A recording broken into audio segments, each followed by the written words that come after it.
Boa noite, irmãos. Que a paz de Cristo esteja em nossos corações. Que possamos ser iluminados pela luz do mundo espiritual, elevando o nosso pensamento ao alto para ouvir a mensagem do Evangelho, pedindo aos Espíritos encarregados de nos assistir, proteção e amparo. Vamos formar uma corrente todos juntos, mentalizando a nossa casa espírita Eulália Nogueira. Nos coube hoje, do capítulo 17, Sede Perfeitos, item 9, os superiores e os inferiores. A autoridade, da mesma forma que a fortuna, é uma delegação da qual serão pedidos contas àqueles que dela se achem investido. Não creais que ela lhe seja dada para lhe proporcionar o vão prazer de comandar, nem assistir como creem falsamente a maioria dos poderosos da terra, como um direito, uma propriedade. Deus, entretanto, lhe aprova suficiente que não é nenhuma nem outra coisa, uma vez que lhe as retira quando isso lhe apraz. Se fosse um privilégio ligado à sua pessoa, ela seria inalienável. Ninguém pode, pois, dizer que uma coisa lhe pertence quando lhe pode ser tirada sem seu consentimento. Deus dá à autoridade o título de missão ou de prova, quando isso lhe convém, e a retira da mesma forma. Todo aquele que é depositário de autoridade, de qualquer extensão que ela seja, desde o Senhor sobre o seu servo até o soberano sobre o seu povo, não deve se dissimular que tem encargo de almas. Ele responderá pela boa ou má direção que tiver dado aos seus subordinados. E a falta que estes poderão cometer, os vícios a que poderão ser arrastados em consequência dessa direção ou de maus exemplos, recairão sobre ele, enquanto que recolherá os frutos de sua solicitude para conduzi-los ao bem. Todo homem tem na terra uma missão pequena ou grande, qualquer que ela seja, é sempre dada para o bem.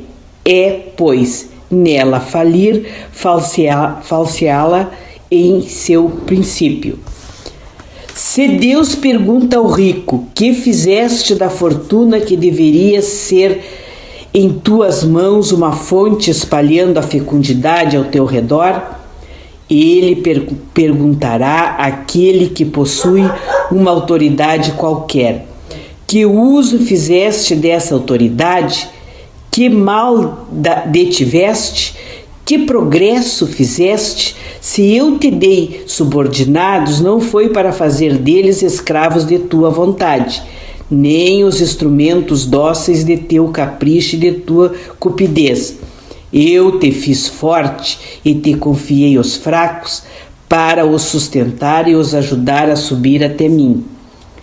O superior, que está compenetrado das palavras do Cristo, não despreza a nenhuma daquelas que estão abaixo de si, porque sabe que as distinções sociais nada instituem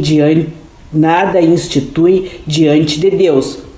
O Espiritismo lhe ensina que se o obedecem hoje, puderam lhe comandar ou poderão lhe comandar mais tarde, e que então será tratado como os tiverdes tratado ele mesmo.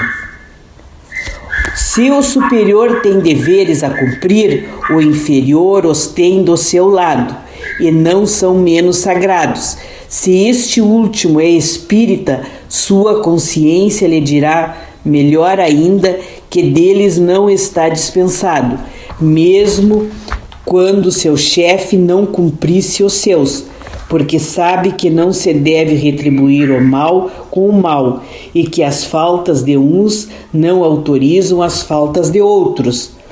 Se sofre em sua posição, diz a si mesmo que, sem dúvida, a mereceu, porque talvez ele mesmo abusou outrora de sua autoridade e deve sentir, a seu turno, os inconvenientes daquilo que fez os outros sofrerem.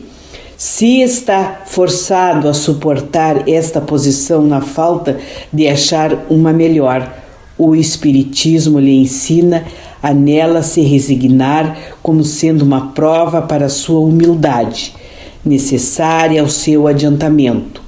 Sua crença o guia em sua conduta, age como quereria que seus subordinados agissem para com ele, se fosse chefe. Por isso mesmo, é mais escrupuloso no cumprimento de suas obrigações, porque compreende que toda negligência no trabalho que lhe está confiado é um prejuízo para aquele que o remunera e a quem deve seu tempo e seus cuidados. Numa palavra, ele é solicitado pelo sentimento do dever que lhe dá sua fé e a certeza de que todo desvio do caminho reto é dívida que será preciso pagar, cedo ou tarde. François Nicolas Madeleine Cardel Merlot, Paris, 1863. Bem, irmãos, todas as lições do Evangelho são maravilhosas, mas esta é de uma profundidade. Esta é muito profunda, porque toca no ego do orgulhoso e do prepotente. Sabemos que tudo que encontramos quando chegamos e deixamos quando partirmos não nos pertence, que somos apenas fiel depositário, inclusive deste corpo. Mas esta lição vai além. Ela também nos diz que as posições, fortunas, se temos muito poder, tudo é um empréstimo e temos que responder pelos nossos atos ou o que fizemos com este privilégio. E mais ainda, pode ser tirado a qualquer momento.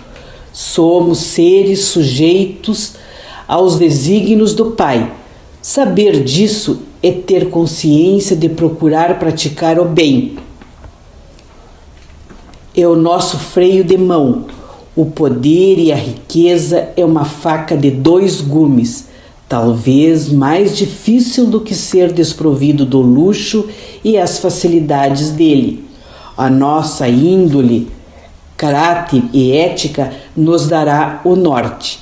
Quem tem poder deve ser indulgente com seu subordinado, e este, igualmente cumpridor do seu dever para com o chefe e o trabalho de ambos, é importantíssimo.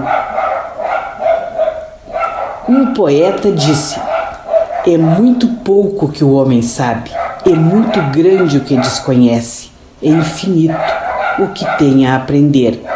Que o Evangelho de hoje seja uma gota no oceano de sabedoria que nos falta aprender. Bem, irmãos, nos encaminhando para o final, vamos fazer um pouco mais de caridade. Vamos pedir pelo nosso doente planeta, pelo nosso país, pelo nosso estado e a nossa cidade do Alegrete. Mas em especial por esse grupo, que é um pontinho luminoso através da nossa Casa Espírita Eulália Nogueira. Momentaneamente, estamos separados fisicamente, mas muito unidos pela fé. Pedimos também pelos irmãos que sucumbirão a essa pandemia e seus familiares. Que os nossos lares sejam visitados pelos irmãos espirituais encarregados do trabalho de hoje. Que possamos receber um passe para refazer as nossas energias físicas e espiritual. Que as nossas águas sejam fluidificadas. Que possamos ter uma boa noite de descanso. Em nome de Jesus, de Allan Kardec e da caridade, encerramos o Evangelho desta noite. Que assim seja.